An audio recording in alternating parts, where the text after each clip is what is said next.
सबैजनालाई स्वागत छ नेपाल अनलाइन स्कुलमा। आज हामी फेरि आएका छौँ कक्षा 8 मा रहेको पाठ 14 मा रहेको साहित्यकार रविन्द्रनाथ ठाकुरको जीवनी लिएर। र आउनुहोस् हामी वाचन गरौँ उहाँको जीवनी। मानिस बौद्धिक क्षमता भएको प्राणी हो। मानिसमध्ये कतिपय प्रतिभाशाली मानिसले विश्वलाई चकित पारेका छन्। प्रतिभाशाली भनेको प्रतिभा भएको, खुबी भएको।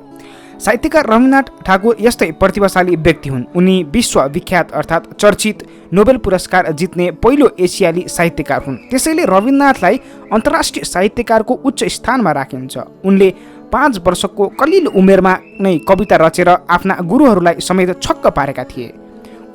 अहिले उनका रचना भारत र बङ्गलादेशको राष्ट्रिय गान बनेको छ। यो विश्वमा कसैले हासिल गर्न नसकेको गौरवमय प्रतिष्ठा हो।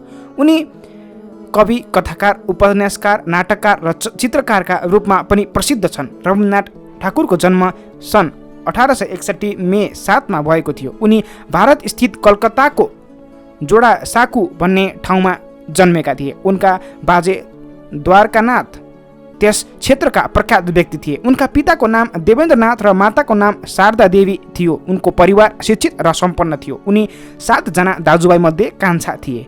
सानैमा उनलाई पढाउनका लागि विद्यालय भर्ना गरियो।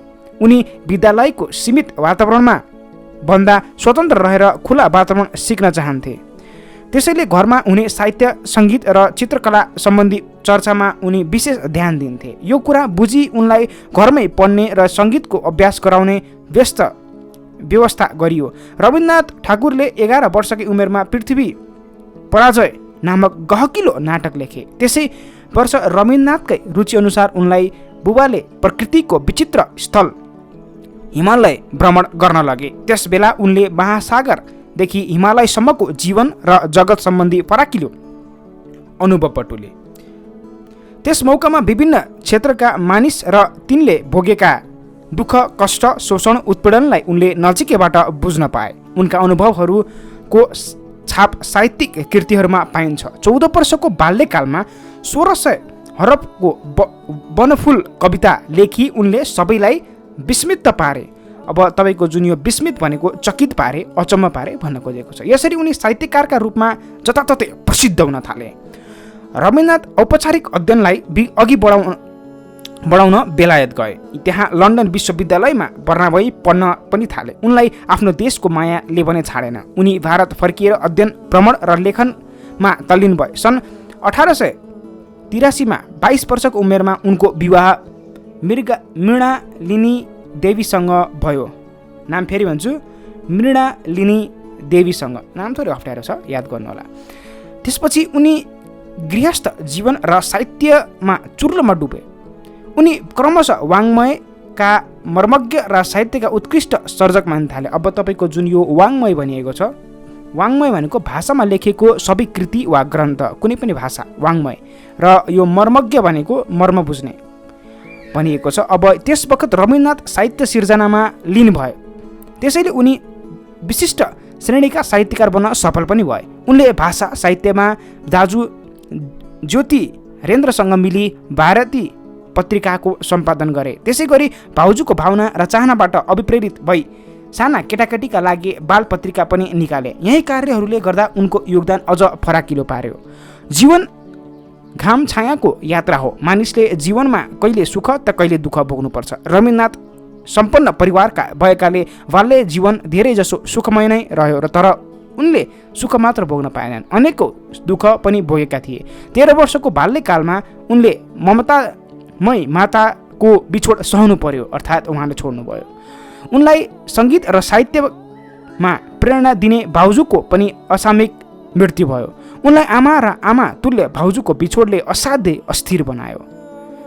त्यस्ता शोकलाई विविध साधनाको स्रोत बनाउँदै उनले आफूलाई सम्हाले अनि त झन तल्लीन भई कविता आराधनामा लागे। त्यसरी नै उनले कथा, उपन्यास, नाटक आदिको रचना गरे। यसबाहेक गीत, सङ्गीत र चित्रकलाको साधनामा पनि उनी लागे।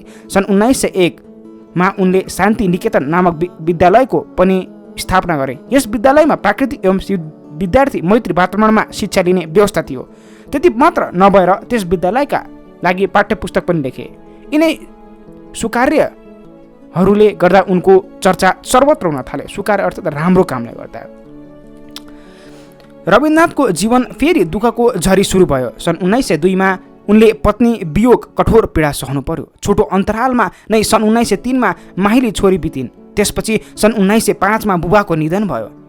उनको हृदयमा छोरी र बुबाको बिछोडले बनाएको घाउ नपुरिँदै सन् 1907 मा उनले कान्छो छोराको वियोग खप्नु पर्यो। तर पनि उनी विचलित नभई साधनामा जुटी नै रहे।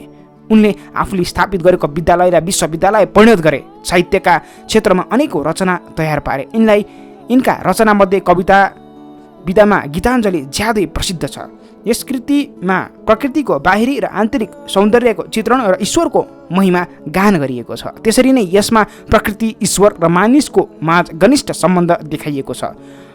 बङ्गालीमा प्रथमत छोटा तथा रचना गर्ने उनका कथामा बाबुलीवाला र उपन्यासमा गोरा प्रख्यात छन्। उनका नाटकमा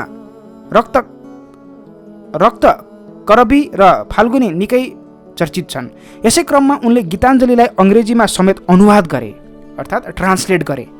त्यसलाई चाहिँ तपाईँको जुन यसै क्रम उनले गीताञ्जलीलाई अङ्ग्रेजी भाषामा लेखे। यस कार्यले गर्दा अन्तर्राष्ट्रिय स्तरमा समेत उनको ख्याति फैलियो। सन् 1913 मा उनको गीताञ्जली कृतिका लागि विश्वविख्यात नोबेल पुरस्कार प्रदान गरियो। उनी विश्व साहित्यका उज्जवल नक्षत्रका रूपमा विख्यात बने। अब नक्षत्र भनेको तारा जस्तो, राइट, हैन? सो नक्षत्र भनेको ताराको रूपमा, उदाउँदो तारा। यसरी विविध साधनामा लाग्दा लाग्दै 80 वर्षको उमेरमा सन् 1941 साल अगस्त 7 मा उनको मृत्यु भयो। नोबेल पुरस्कार विजेता रविन्द्रनाथले उनका कृतिमा प्रकृति, ईश्वर र मानिसका अपार महिमा गाएका छन्। उनले ज्ञानको प्रसारलाई सर्वत्र महत्त्व दिएका छन्। उनका दृष्टिमा मानव अधिकार, राष्ट्रप्रेम र समाज सुधार सर्वोपरि महत्त्व विषय हुन्। सर्वोपरि भनेको सबैभन्दा माथि राखिएको विषयवस्तु। उनी स्वतन्त्रता सङ्ग्रामका योद्धा भएकाले सम्पूर्ण मानवको मुक्ति र समृद्धि उनको अभिष्ट हो। अभिष्ट भनेको चाहेको कुरा, इच्छा थियो। उनका समस्त सिर्जनाबाट यिनै अमर आदर्श प्रेरणा पाउन सकिन्छ। यो थियो रविन्द्रनाथ ट्यागोर वा रविन्द्रनाथ ठाकुर, जुन नेपाली पाठ्यपुस्तक पाठ 14 मा कक्षा 8 मा राखिएको छ। निकै नै पढ्नै पर्ने पाठ छ यो। धेरै नै हेर्नुहोस् त, कति दुःख, कतिको मृत्यु, कतिको दुःख कष्टदायी यी घटनाक्रमहरूलाई सहँदै उनी छिचोल्दै यी कुरालाई पार गर्दै आफू अगाडि बढेर इतिहासमा उनको अझै पनि नाम रचिएको छ। भारत र बङ्गलादेश दुवैको राष्ट्रिय गान एक मात्र साहित्यकारले लेखेको यो संसारमै यो चकित पार्ने र कसैले गर्न सकेको कार्य उनले गर्न सकेका छन् र यसबाट हामीले धेरै नै पाठहरू सिक्न सकिन्छ। यो पाठ फेरि सुन्नको लागि दोहोऱ्याउन सक्नुहुन्छ। कतै नबुझेको खण्डमा फरवर्ड ब्याकवर्ड गर्ने अप्सन तपाईँको किबोर्डमा छ। र अहिलेको लागि हामी बिदा माग्छौँ। हस्त, धन्यवाद।